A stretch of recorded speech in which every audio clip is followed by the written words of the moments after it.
لیکن بیچ میں کچھ مہینے اسلامک مہینے آئے، اس پر روشنی ڈالنا پڑ گیا، کچھ حالات حاضرہ پر بھی روشنی ڈالنا ضروری تھا۔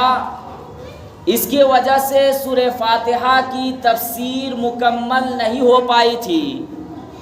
میں مناسب سمجھتا ہوں کہ سورہ فاتحہ کی جو تفسیر تھی، جو ترجمہ تھا، اس کو مکمل کروں اور اس کے ساتھ ساتھ انشاءاللہ حالات حاضرہ پر بھی روشنی ڈالوں گا۔ اللہ تعالی ہم سب کو کہنے سننے سے زیادہ عمل کرنے کی توفیق عطا فرمائے۔ سورہ فاتحہ کی جو پہلی آیت جس کا ترجمہ میں آپ حضرات کو بتایا تھا، الحمدللہ رب العالمین، کہ تمام تعریفیں اس اللہ کے لیے ہے جو تمام جہان کا رب ہے۔ دوسری آیت ہے الرحمن الرحیم، جو بڑا مہربان نہایت رحم کرنے والا ہے۔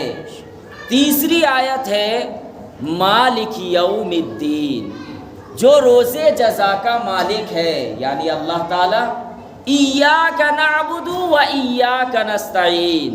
چوتھی آیت کہ اللہ ہم تیری ہی عبادت کرتے ہیں اور تجھ ہی سے مدد مانگتے ہیں۔ یہاں تک تو تفسیر ہوئی تھی، پانچویں آیت کی تفسیر نہیں ہو پائی تھی، جو پانچویں آیت ہے اہدنا الصراط المستقیم، کہ اللہ ہمیں صراط مستقیم کی ہدایت دیجئے، سیدھے راستے کی ہدایت عطا فرمائیے۔ یہ ہے پانچویں آیت۔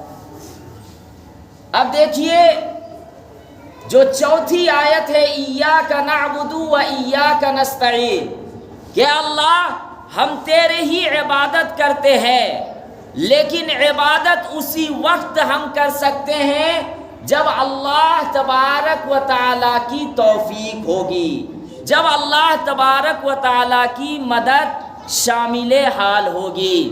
اگر اللہ تعالیٰ کی مدد نہیں ہوگی تو ہم عبادت نہیں کر پائیں گے۔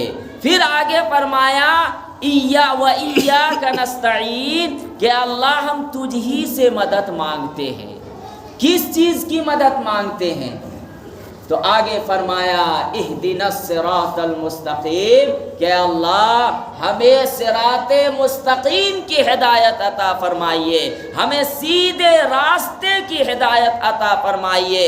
اور واقعتاً اگر یہ دعا قبول ہو گئی، اگر ہم سیدھے راستے پر چلنے لگے، چاہے وہ دنیاوی اعتبار سے ہو یا آخرت کے اعتبار سے ہو، اگر یہ اللہ تعالیٰ اس دعا کو قبول فرما لیے جو سورہ فاتحہ میں ہم لوگ پڑھتے ہیں، پانچوں وقت کی نمازوں میں ہر رکعت میں ہم لوگ سورہ فاتحہ پڑھتے ہیں اور اہدنا الصراط المستقیم یہ دعا مانگتے ہیں کہ اللہ ہمیں صراط مستقیم کی ہدایت عطا فرمائیے۔ واقعتاً اگر اللہ تبارک و تعالی دعا قبول فرما لیے تو پھر ہماری دنیا بھی سنور جائے گی اور آخرت بھی سنور جائے گی،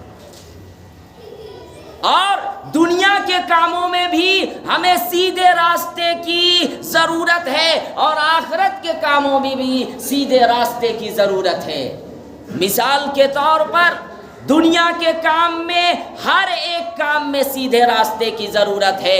اگر کوئی انسان اپنے گھر سے نکلا روزگار کی تلاش کے لیے، اگر اس کو صحیح جگہ روزی ملتی ہے، سیدھے راستے پر چلتا ہے تو اس کے لیے کامیابی ہے۔ اگر کوئی